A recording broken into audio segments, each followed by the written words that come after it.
to give his little message.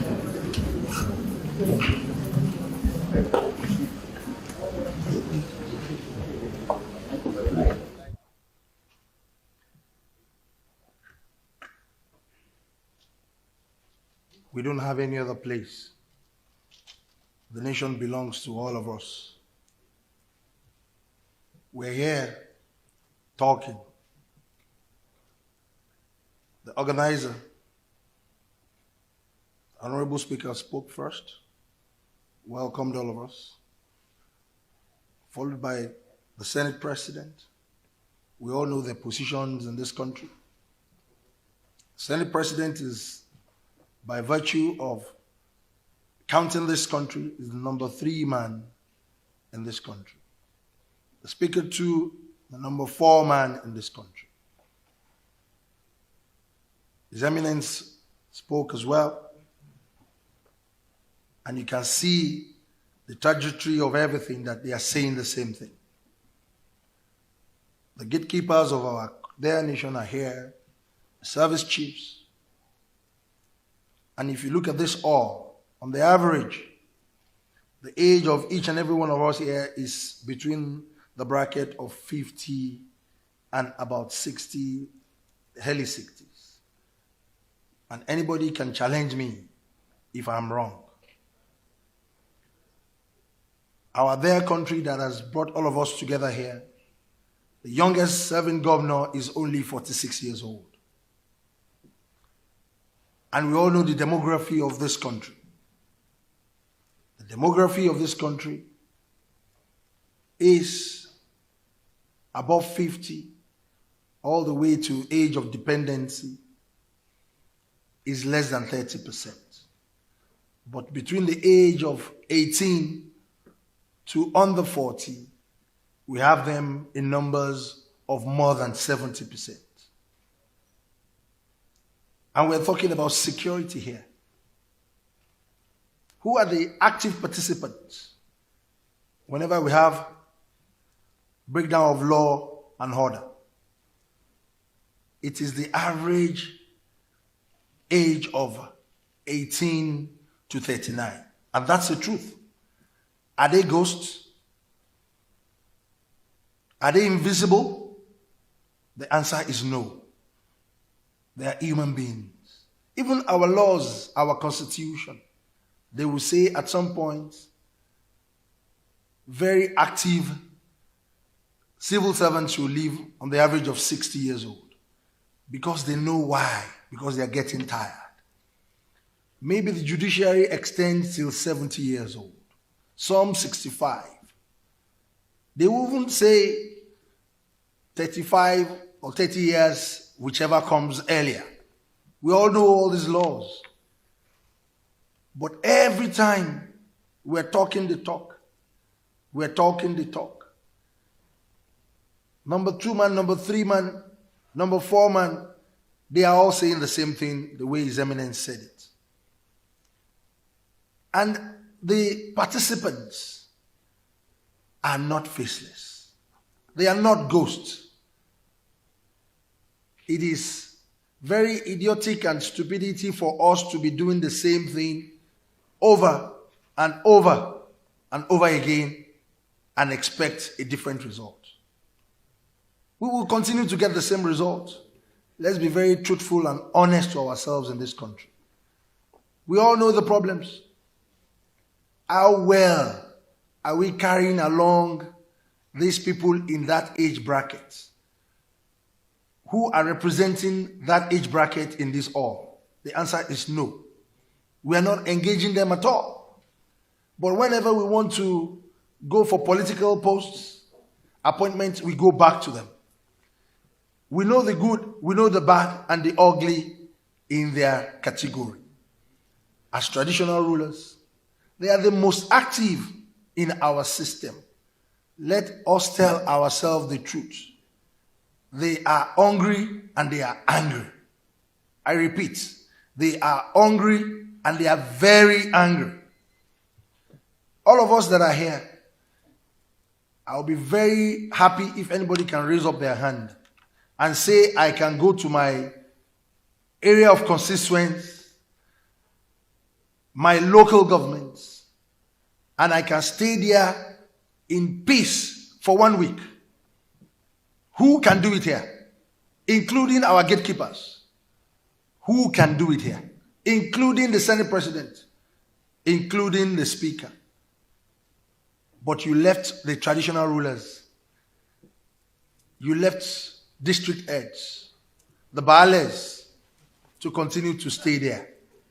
And you are saying all will be well in this country. We are the ones facing these youths. We know their problems. And we have been talking every time.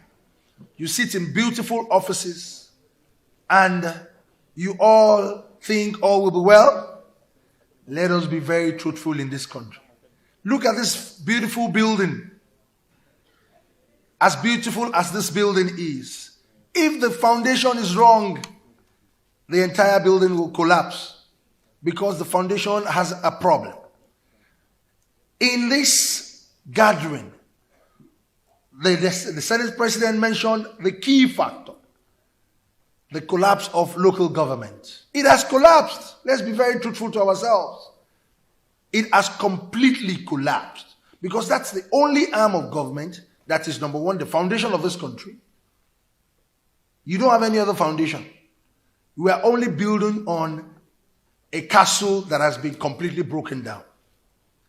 That is the foundation that will gather the most active age bracket for you in this country.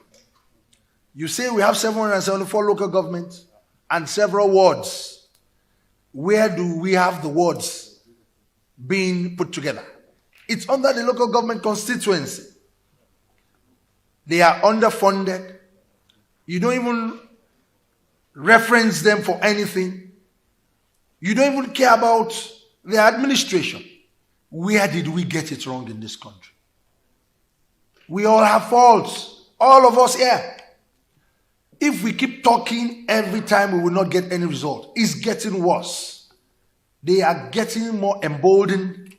They are now very bold and they are ready to face anybody because they are hungry and they are angry. Let us change our strategy. Let us change our style. You leave this age bracket. If there will be a problem, you will give them guns to start to move around. You will never see anybody above our age in our comfort zone here that is really ready to face the music.